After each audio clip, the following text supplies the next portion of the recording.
So in the first episode we had a look at a couple of generic parts from the first and also the second parcel that arrived, and in this episode we're going to move on with some more parts from that second parcel with a wheel and tire to start off with. The wheel itself is cast out of metal and the tire is made out of rubber, so it's pretty similar to the one-to-one thing, and in this case it's pretty hard to mount them as well. The tire is super tough rubber and needs to be really warm in order to fit over the wheel and make it pliable. I've tried it a couple of times, but ultimately getting some heat into it does make it a lot easier. Along the way in a couple of these magazines there are also some extra gifts. In this case the first one is a nice plaque. With the first couple parts now out of the way, just to get a bit of a feel for the build and a sense of scale ultimately, it is time to move on to the actual nitty-gritty and get down to work. So as you can see, the work itself starts with the engine. I'm just building it from the ground up, every component one by one. Most of these components are actually a screw fit, just a screwdriver, and I'll just screw them together and build them up as they go. I'm starting off with the transmission case, some of the mounts for the engine, the oil pan, and then slowly going up on the engine, and also some other components in between like the valve cover and also some of the timing stuff, the ignitions, and in order we're just going to move on and on.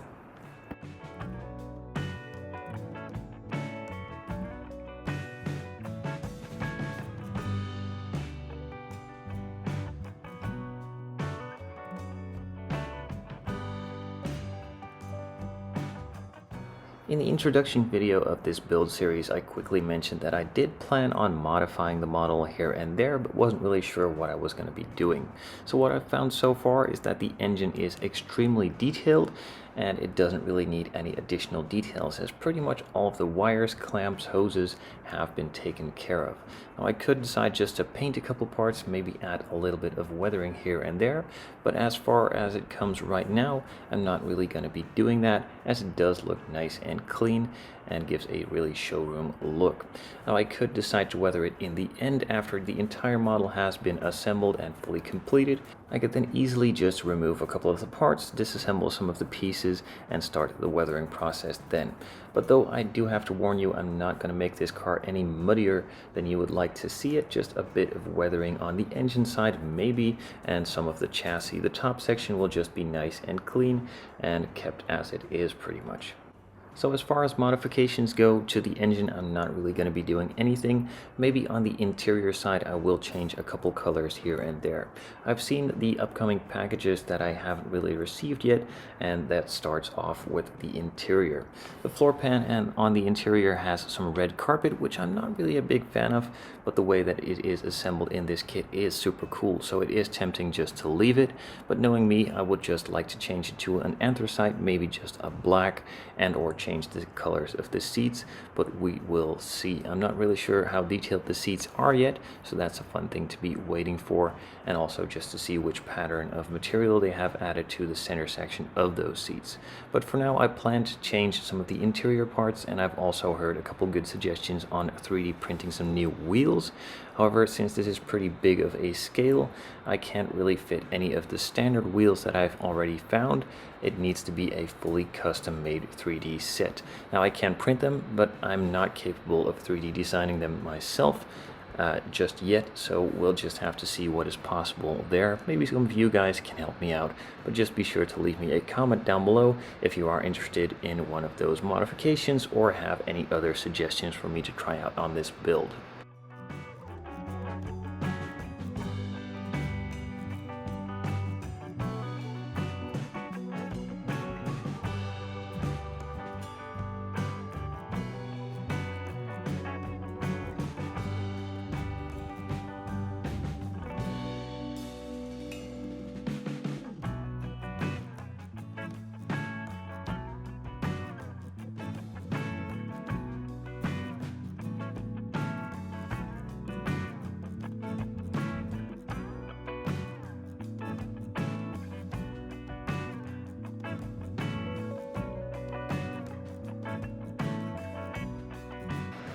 In the last video, I also quickly mentioned that I would like to know how you guys would like to see these videos being edited.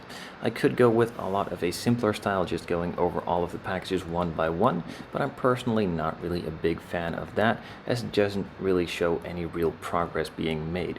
So what I did decide is to make the videos in sections and completing components. So in this video, I'm completing the engine, putting it into the engine bay, and starting on some of the additional details for the engine bay itself. And then in the next video, I will move on to completing pretty much the entire chassis and also keep adding more details to the engine. From that point, it will be a little bit silent, as I have to wait on some new parts to arrive for the interior to be built up, but once those components arrive, I can of course move on to those videos. Let me know if that is something you can agree with, or if you want to see any other style of video. Also let me know down in the comments below.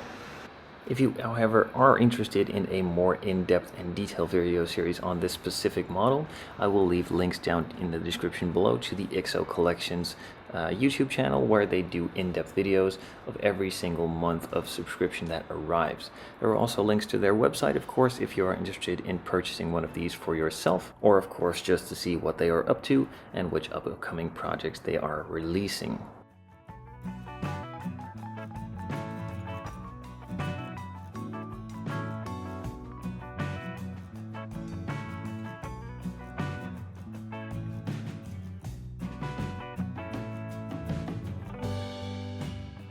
So I myself have quite a okay sense of direction where I need to go with this model, but of course there are some instructions in the kits itself. Every month you get a nice magazine filled with instructions. These instructions are super clear and show really easily which parts needs to go where and how to assemble the entire model. Now again, if you want to see it firsthand, there is a YouTube channel from IXO themselves where they do show it step by step.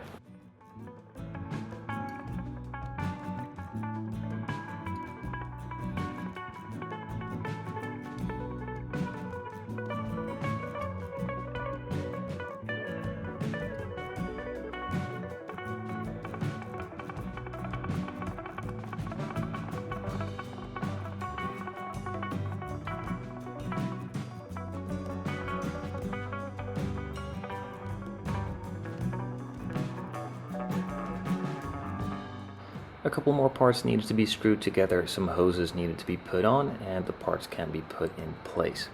With that said, this first section of the build is now completed. The engine has been finished most of the way. There will still be a couple more components that can be added to it, and also some more wires, and also parts for inside the engine bay will be installed too. But that is all to come in the next episode, where I move on to some more of the engine bay and also mainly focus on the chassis and suspension itself. So I'm aware this, of course, is not something I regularly show on my channel, but I do hope you guys are still enjoying this type of content.